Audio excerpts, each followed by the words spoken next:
তওবা কমিশন বাংলাদেশের প্রত্যেকটা বিভাগ থেকে জেলায় উপজেলায় গ্রামে গ্রামে যাবে।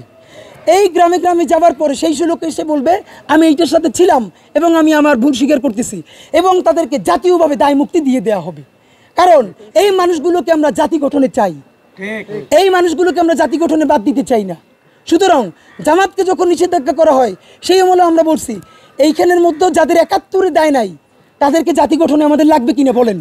সুতরাং আওয়ামী লীগের মধ্যেও যাদের হাতে সুযোগতা রক্তের দাগ নাই আমরা তাদেরকে জাতি গঠনে চাই। ভাই এখন বাংলাদেশ ছোট করে কথা বললে হবে না, আমাদের সময় এখন জাতি গঠন, জাতীয় ঐক্য, আমরা রাষ্ট্র গঠন করব।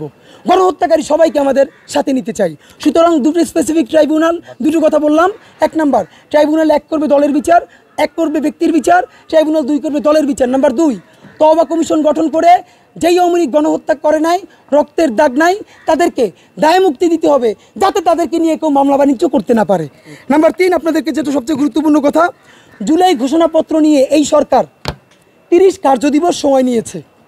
আপনাদেরকে আমরা সবচেয়ে সুনির্দিষ্টভাবে জানাতে চাই, জুলাই ঘোষণাপত্র না দিয়া আগামী ৩৬শে জুলাইয়ের মধ্যে আপনারা যদি এটার উদ্যোগ সম্পূর্ণ না করেন তাহলে ৩৬ জুলাই আপনার কিন্তু কঠিন অবস্থা হবে। কারণ ইনকিলাব মঞ্চ ঘোষণা করেছে ৩৬শে জুলাই আমরা হাজারো শহীদ পরিবার এবং আহত ভাইদেরকে নিয়ে সচিবালয় ঘেরাও করব। আমরা আমাদের কর্মসূচি প্রত্যাহার করি নাই।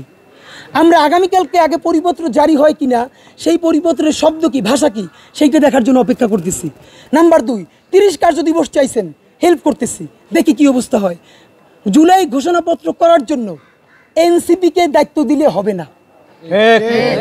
আপনি জুলাই ঘোষণাপত্র করার জন্য একজন উপদেষ্টা এক বিএনপির মহাসচিবকে যদি হোয়াটসঅ্যাপে পাঠায়, আমি ওই তো থাপড়াইতাম।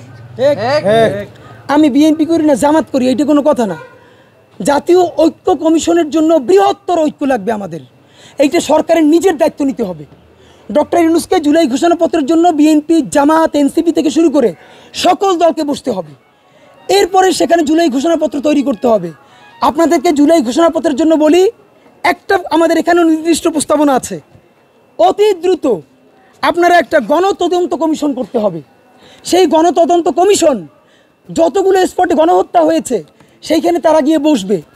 যার সন্তান শহীদ হয়েছে, যেই রিক্সাওয়ালা লাশ টেনেছে, যে এই লাশের পোস্টমর্টেম করেছে, তারা হাজারো জনতার সামনে দাঁড়াইয়া গণতদন্ত কমিশনের কাছে সেই ভয়াবহ স্মৃতি বর্ণনা করবে। এই পুরো বর্ণনা বিটিভি তাদের লাইভ টেলিকাস্ট করবে, বাংলাদেশের 18 কোটি জনগণ দেখবে। এই গণতদন্ত কমিশন যখন আপনি করবেন জুলাইয়ের জন্য, শাপলার জন্য, পিলখানার জন্য, এইভাবেই আপনি গণ ঐক্যের ডাক দিতে পারবেন।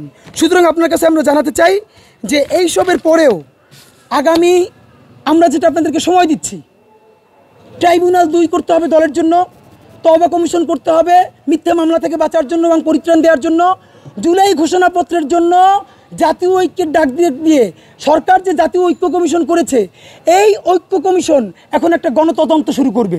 এই গণতদন্ত শাহবাগ থেকে শুরু হয়ে যাত্রাবাড়ি, উত্তরা, রায়েরবাগ, বেওয়ারিশ লাশের কাছে, প্রত্যেকের কাছে যাবে, হাজার হাজার মানুষের কথা শুনবে এবং সেটা ডকুমেন্টেশন করবে।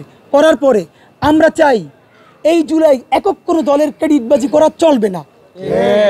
এই জুলাই জনতার বিপক্ষে যেই রাজনৈতিক দলই দাঁড়াবে তাদের বিরুদ্ধে বাংলাদেশের রাজনৈতিক দলের বিরুদ্ধে বাংলাদেশের জনগণ দাঁড়াবে। আর এই জনতার সাথে যে থাকবে আমরা তাদেরকে যে কোনোভাবে কনগ্রাচুলেট করতে আমাদের কোনো দ্বিধা নাই। আপনাদের মাধ্যমে জানাতে চাই, এই সরকার অত্যন্ত টেকনিক্যাল কারণে, আমরা এটুকুন বুঝি, সে দল নিষিদ্ধ না করে কার্যক্রম নিষিদ্ধ করেছে। এবার আপনার কাজ, আপনি আদালতকে দিয়ে অ্যাক্টিভ করান।